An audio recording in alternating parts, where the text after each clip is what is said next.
Back 4 Blood was a co-op action game released in 2021 developed by Turtle Rock Studios, who previously made Evolve and Left 4 Dead. And they really want you to know that they worked on that second one, considering how hard Left 4 Dead is referenced in all of the pre-release material. Back 4 Blood was met with mixed reception at launch. Some liked it, some didn't, but what was immediately apparent was how almost everyone was sizing it up against its spiritual forebearer. Maybe we'll take a proper look at the game one day, but for now, considering that the game is more than a decade old and I really just wanted an excuse to play it again with friends, how does Left 4 Dead hold up in retrospect? For the record, Left 4 Dead 2 is what we'll be looking at specifically. For one thing, outside of very fine details, Left 4 Dead 2 is essentially the same as the first game with more features. Plus, all of the Left 4 Dead 1 campaigns are included in 2. Frankly, I think we can look at 2 and make claims about Left 4 Dead as a general whole.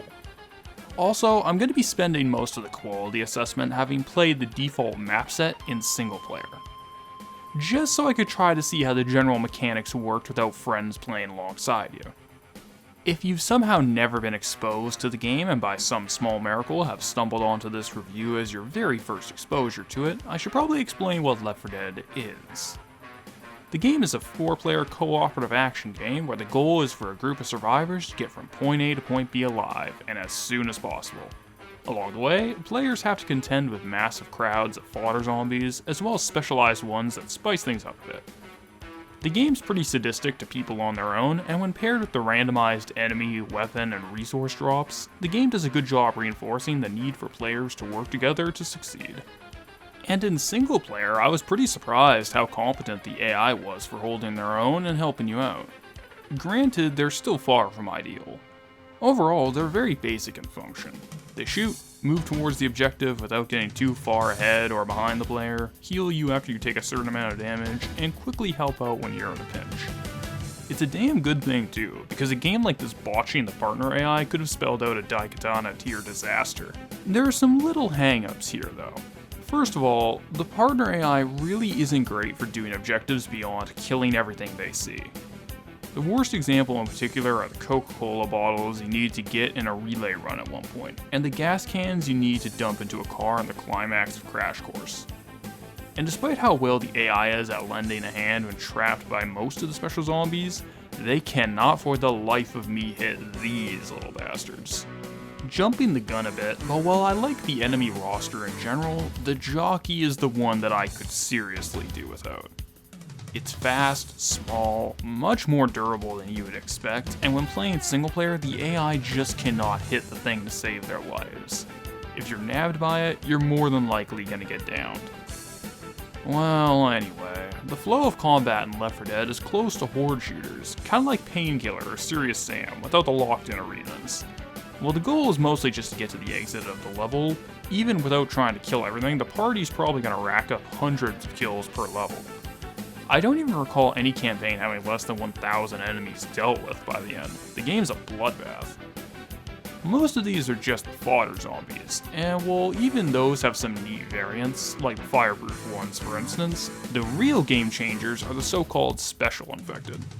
While there are a bunch of individual types, generally speaking the special infected come in 3 varieties. You have the area denial infected, like Spitter, Boomer, and Witch, the incapacitating infected, like Smoker, Hunter, and the Jockey. And then you have a third type, which is the Tank. Their role is to sort of act like a mini-boss, and on higher difficulties, an ill-equipped band of survivors is in for a real bad time. Besides the tanky boy, the special infected aren't that much more durable than their standard counterparts, but it's their relatively unique behavior and attacks which make them stand out. Hell, in some instances, their attacks can complement each other in pretty devious ways, like if a hunter pins you in a pool of the spitter's goo. Some campaigns even mix up how the special infected work, like when Hard Rain has a section featuring a bunch of mobile witches. For a game where you basically do nothing but kill zombies, these special guys do help keep things lively. Slightly less lively is the weapon variety, which isn't special but does get the job done. Like the infected, the guns can be broken up by category: shotguns, full autos, and ranged rifles. The melee weapons, on the flip side, have less variety, but do have different speeds and ranges to their swings. Basically, get the fastest, widest weapon you can, or just ignore premarital sex and study the blade. I guess there are the pistols too, and while I personally have fun going guns akimbo and doing my best Max Payne impression, on higher difficulties, there ain't much in favor of picking the handguns over a melee weapon. Those can usually kill a standard zombie in one hit, and depending on the swing size, can act as an ideal crowd control solution. You do have the shove with the handguns, I guess, but that has a stamina cooldown for repeat use, and melee options don't have that limitation. Gameplay-wise, the biggest issue that Left 4 Dead has is how repetitious it can get. The game is dirt simple, and while I enjoy the game for this, and we'll touch a little more on this later, by design the campaigns are all very simple, and the objectives rarely go beyond shoot everything until it dies and reach the exit. That's not to say that there's no strategy the player can come up with. Items such as alternate ammo types and defibrillator units allow for some more crafty tactics, but in general, Left 4 Dead is the kind of game that should be played in short bursts to avoid burnout. A burnout that is lessened by linking up with some friends, however. Uh-oh, is there a witch around here? I don't think so. Ah! Hey, we're all live. We all made it. Johnny, oh shit. Ah! Brother! Help me! Look at how many fingers Zoe has. A hand job to blow your mind. I shouldn't have played. No survivors. You just fucking shot me, Bob. Yeah, dick. you ran in front of, between me and Default, who's under attack. Oh, yeah, why were you shooting Default then? Oh. Hi. Uh-oh. I was Cool trying kids to on the shoot lift only, guys. Yeah. More like nerds on the lift. More like cringe kids on the lift. Cringe kids. Yeah. How did you do this? Help! Where are Oh you? god! He's being stolen. I was gonna jump down and hit him with the health pack because I thought it was ironic. See, the irony is... You see, the irony is, a health pack is generally used to save someone's life, while in reality, I'm going to kill you with it, even though I've never killed anyone. It's quite humorous. Thanks, gamer. Yep, gotta heal you. Gotta get that on video. Gotta get that on video? Well, just for Yeah, that, you know what? Good teammate. Yeah, you're trying to manipulate me? Yes. Photoshop in someone else. We're doing this tonight. Evil dies tonight. We're doing this. I'm saving Bob. I'm saving Doomed. Doomed, watch my back. Doomed, get the guy behind me! Left 4 Dead is a perfectly serviceable, if repetitious and low-dose oriented action game on its own, but make no mistake, 4-player co-op makes this game.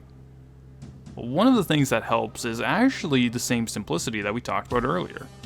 I have about 70 hours in the game at the time of this writing, and I can hop into a campaign with some people who haven't even touched it before without having that much of a gap between us. Why? Because you can just pick up and play Left 4 Dead. There's no meta, no EXP grinding, loot grinding, progression system, character builds, all that modern AAA game bloat. Simple co-op action is something a lot of games today have just seemingly forgotten about, and if I had to point out the biggest reason why Left 4 Dead had the staying power I don't think Back 4 Blood will, it's this approachable design. Another thing that helps players stick around is the raw amount of material on the Steam Workshop that you can sift through for free. This is a big aspect that I think doomed Back 4 Blood from the start. A lack of mod support is a killer for a game like this. And while I don't think the old just install mods argument is a good defense for a game's base quality, I can't deny that a game having open mod support isn't a feature that gives it a little nudge in value. After all, you're not just buying Left 4 Dead, you're buying access to all the fan maps, costumes, skins, and gag mods. Left 4 Dead is a dirt simple shooter that any 4 friends can pick up and have a blast with. That pick up and play nature is the real core strength of the game, and any aspiring successor, whether it be Back 4 Blood or, fingers crossed, an actual Left 4 Dead 3, needs to remember that to have even a chance at recapturing the same magic.